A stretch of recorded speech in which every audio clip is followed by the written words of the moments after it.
मैं कहती हूँ कि 31 को ना देखें, आप अभी आएं, आप इसी वक्त घरों से निकलें और आएं। भुट्टो की कब्र पे, बेनज़ीर की कब्र पे बुला के उसके ख़ानदान के कब्रिस्तान में उसके मुंह से पीट अपने पीपल्स पार्टी की तारीफ करवा। इकट्ठे मिले हुए हैं, ये सारे चोर हैं और ये इसीलिए आए हुए हैं कि अपनी चोरी छुपाने के लिए, अपनी मनी लॉन्ड्रिंग छुपाने के लिए ये आ गए हैं।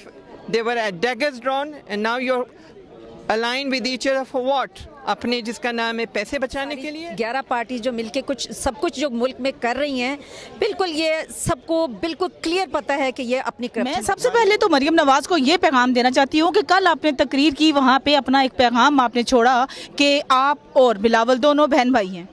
आप बहन भाई हैं तो उस वक्त आप लोग कहाँ थे कि जिस वक्त आपकी वालदा साहिबा को और आपके वालिद साहब को नवाज शरीफ साहब ने कहा था कि हम रोडों पे घसीटेंगे, उस वक्त आपकी रिश्तेदारियाँ कहाँ थीं? और जहाँ तक रही खान साहब की बात, तो मैं आपको ये बता देना चाहती हूँ कि खान साहब को 22 करोड़ की आवाम ने सेलेक्ट किया है और मंजूर किया है और वोट देकर आज हमारा लीडर यहाँ पर पहुँचा है। और आप लोग उस वक्त कहते थे कि हम आपको शादी की शेरवानी पहनाएंगे और आप वज़ीर आज़म नहीं बन सकते, और हमने अपने लीडर को वज़ीर आज़म बना कर दिखाया है, क्योंकि तहरीक इंसाफ की आवाम और तहरीक इंसाफ के वर्कर जो कहते हैं वो करके दिखाते हैं। और इंशाअल्लाह ताला हमारा लीडर इंशाअल्लाह पाकिस्तान को एक नया पाकिस्तान बना के रहेगा और इंशाअल्लाह ताला कामयाबियों की तरफ रवां दवा रखेगा।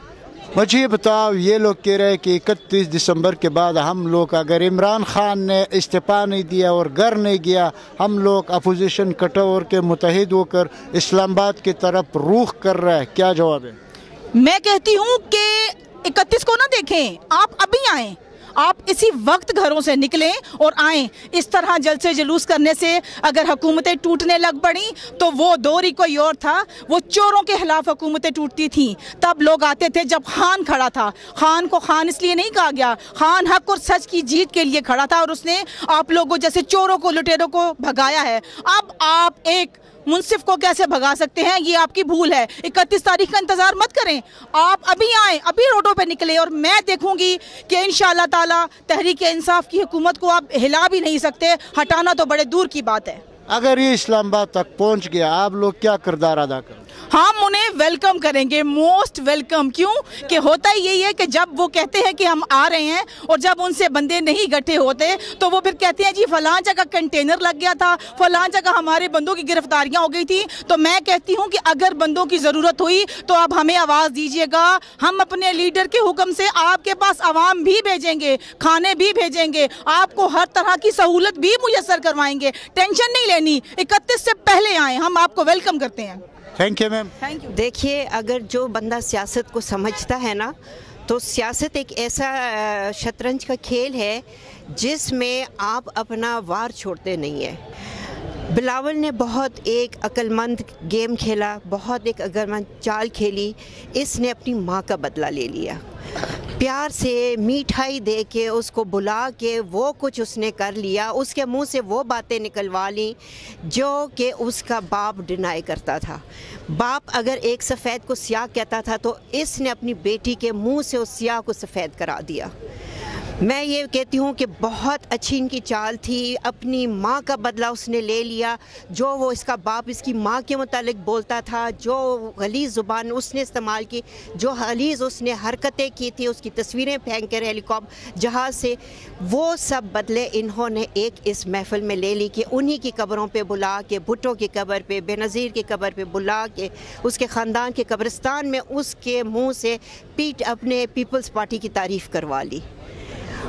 मैं कहती हूँ कि इससे एक अक्लमंद और एक अच्छा खेल इसके साथ कोई नहीं खेल सकता था। और मरियम नवाज़ जो समझती है, मरियम सफदर जो समझती है कि वो बहुत ज़हीन है और वो बहुत अक्लमंद है और बहुत बड़ी सियासतदान है, वो हर वो काम करिए जो एक अक्ल ज़हीन सियासतदान ना करता। इसने अपने बाप की सियासत, इसने मुस्लिम लीग नून को तबाह कर दिया, किसी जगह मुंह दिखाने के काबिल नहीं छोड़ा, इसने किसी इदारे को नहीं छोड़ा, इसने हर किस्म की वो बात की जो कि मुल्क दुश्मन है। इसकी ज़ुबान बार बार हर दफ़ा मोदी की ज़ुबान थी, हर जगह जो बोलती है ये मोदी की ज़ुबान बोलती है, दुश्मनों की ज़ुबान बोलती है। काश को इसको कल होती। पता नहीं क्या सोच के नवाज शरीफ ने इसके हाथ में नून लीग की भागदौड़ संभाल दी, इसके हवाले की, जिसकी वजह से आज नून लीग और नवाज शरीफ खुद कहते हैं ना, इनको जगह नहीं मिल रही, बाप को जगह नहीं मिल रही कि वो कहाँ जाए, किसी मुल्क पे उसको पनाह नहीं मिल रही। मैम ये बताओ, शर्म की बात मैं कहूँगी। और क्या होगी कि एक बेटी वो जो अपने को शहजादी समझती है और वो समझती है कि ये पाकिस्तान इनकी राया है, पाकिस्तानी इनकी राया है और ये इनका मुल्क और ये इनकी जागीर है, उसने अपने आप को इतना तबाह किया। और इंशाल्लाह पाकिस्तान इससे ऊपर तरक्की करता रहेगा। तरक्की, ये इसका ख्याल है, ये इमरान खान को मलाइन कर रही है, इसका ख्याल है ये फ़ौज को मलाइन कर रही है, इसका ख्याल है ये हमारे कोर्ट्स को, हमारे इदारों को मलाइन कर रही है। बेटा अगली आपको समझ नहीं आ रही, आप अपने आप को बेइज्जत कर रहे हो, आप अपने बाप को बेइज्जत कर रहे हो, आपने अपने ख़ानदान को बेइज्जत कर दिया, आपने पूरे मुस्लिम लीग और उसके जितने आपके सपोर्टर्स थे आपने उनको बेइज्जत कर दिया। इसलिए क्योंकि आप जिस मुल्क को अपना जागीर बनाना चाह रही हैं वो तो कभी मुमकिन नहीं होगा।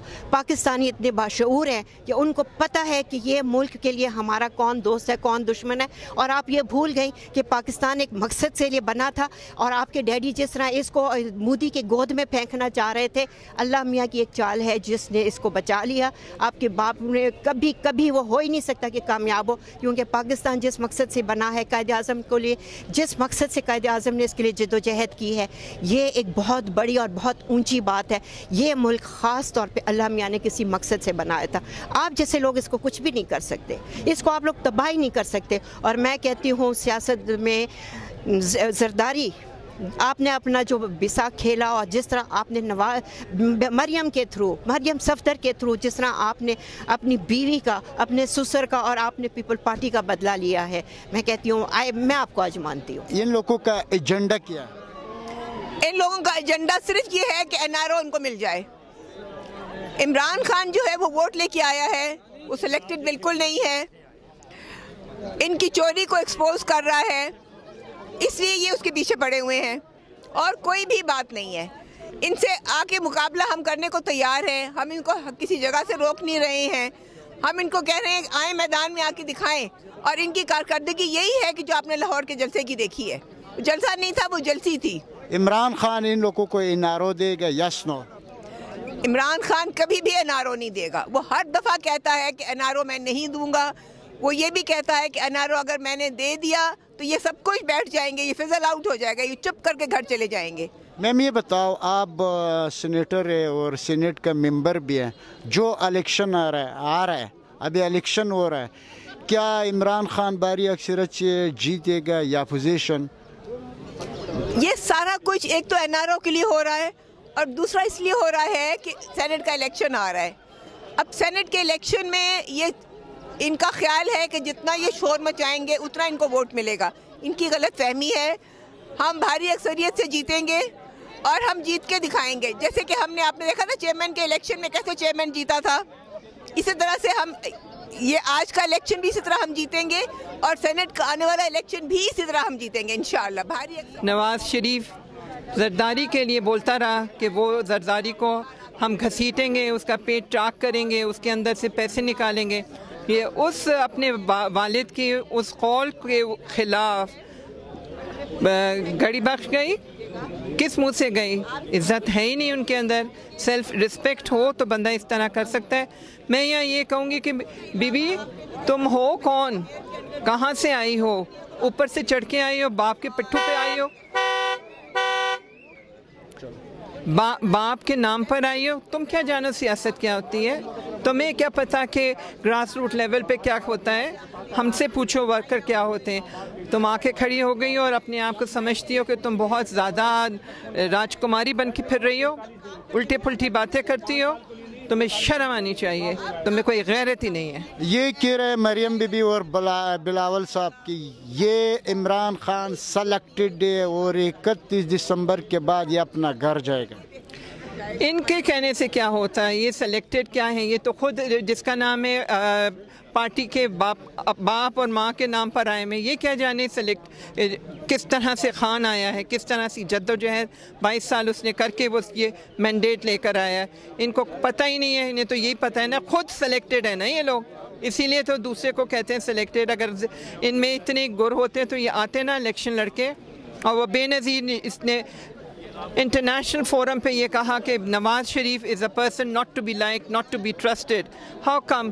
भुट्टो, बिलावल भुट्टो, तुम आ गए हो अपनी माँ की, कहते हो कि democracy is the best revenge. Is this the revenge you are taking with democracy, where your mother never liked Nawaz Sharif, they were at daggers drawn and now you are aligned with each other for what? अपने जिसका नाम है पैसे बचाने के लिए, NRO लेने के लिए। खान नहीं देगा, तुम लोगों को हम घसीटेंगे और देखेंगे, हम तुम्हें बताएंगे कि हमारे गरीबों का पैसा तुम लोगों ने जो खाया है, हम उनकी एक तो तुम्हें बद्दुआ लगेगी और अब तुम तैयार हो जाओ, जेल तुम लोगों से भरेंगे। मरियम बीबी के लिए क्या पैगाम? मरियम बीबी को मैं ये कहना चाहूँगी क्योंकि आपके वालिद ने जो पैसा हमारे टैक्सों से इकट्ठा करके अपनी जो ख़ानदान को अमीर से अमीर तर बनाया है, आपके लिए जो इतना पैसा इकट्ठा के उसको एंजॉय करें, छोड़ें ये पॉलिटिक्स, ये आपके काम की बस की बात नहीं है। क्योंकि ये उन लोगों का ये पैगम्बराना जो है ना शेवा है, ये सियासत करना ये कोई आसान बात नहीं है। इसमें ऑनेस्टी चाहिए, इसमें सिंसियरिटी चाहिए, इसमें सच्चाई के साथ अपनी कौम की खिदमत करने का जज्बा होना चाहिए, जो कि आप लोगों में मफकूद है। क्योंकि आप लोग सिर्फ पैसा बनाने के लिए आते हैं, वो मकसद आपका पूरा हो चुका, आपके वालिद ने आपके लिए बहुत कुछ बना दिया। तो मरियम बीबी, आप घर बैठे उस पैसे को एंजॉय करें, दुनिया घूमें, मज़े करें, हमें हमारे हाल पे छोड़ दें। हमने एक अपना प्राइम मिनिस्टर ऑनेस्ट तरीन बेहतरीन इंसान हमने सिलेक्ट कर लिया है, पाकिस्तान के अवाम ने सिलेक्ट कर लिया है, उनको अपनी खिदमत अंजाम देने दीजिए। और हमें पूरा यकीन है कि वो जिस तरह पाकिस्तान को ऊपर लेके जाएंगे, जिस तरह लेके जा रहे हैं, जो उनकी पॉलिसीज़ का तसलसल है, जिस तरह पाकिस्तान में पूरी दुनिया में पाकिस्तान का नाम बुलंद हो रहा है, तो यही तसलसल जारी रहने दीजिए, इसको इंटरप्ट मत कीजिए। आप लोग घर में सुकून से बैठिए, अपनी दौलत को एंजॉय कीजिए जो हमारे टैक्स के पैसे से आपके वालिद ने आपके लिए जमा। कौम अब भूलती नहीं है। आप लोग समझते हैं कि कौम का हाफजा बहुत कमज़ोर है, पहले ये होता रहा है, हम लोग सब चीज़ें फरामोश करके इन्हीं लोगों को वोट डालते रहे हैं, बारियां इनकी लगी रही हैं। अल्लाह ने शऊर दिया है, अल्लाह ने शऊर दिया और ख़ान साहब ने अपनी कौम को जगाया है। मैं ये समझती हूँ उन्होंने आवाज़ बुलंद की है इस सारे माफिया के ख़िलाफ़, तो हमें अब उनका साथ देनी है। ये लोग तो बारियां लगा के बैठे हुए, एक आता है वो पैसे बनाता है, दूसरा आता है वो बनाता है, एक दूसरे को खुले आम इल्ज़ाम तराशियाँ इन पर करते हैं, लेकिन फिर होता क्या है कि एक दूसरे को बचाते भी हैं। बैक द डोर दोस्तियां हैं, फ्रंट पे आके सिर्फ कौम को मुतमईन करने के लिए दुश्मनी जाहिर करते हैं। हकीकत में ये लोग एक हैं, क्योंकि इन सब का एक ही मकसद है गवर्नमेंट में आने का, करप्शन, पैसा बनाना, अपनी जो है ना अपनी ख़ानदानों को स्ट्रॉन्ग करना। मुल्क से इनकी कोई सिंसियरिटी नहीं है। आज तक इनके प्रोजेक्ट्स देख लें, वो जो मेट्रो आप लोग देखते हैं क्या है उसके अंदर, इसमें भी इन्होंने पैसा बनाया, स्टील मिलें इनकी, सारा कुछ इनका, उसमें भी इन्होंने पैसा बनाया। प्रोजेक्ट ये वो शुरू करते हैं जिसमें इनको फ़ायदा हो, जिसमें लोगों का फ़ायदा है, वो उन्होंने कभी सोचा भी नहीं।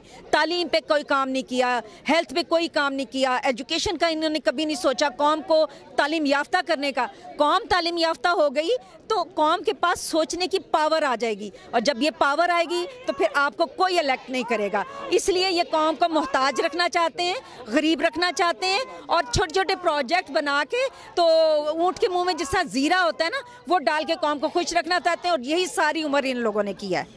थैंक यू, बहुत शुक्रिया।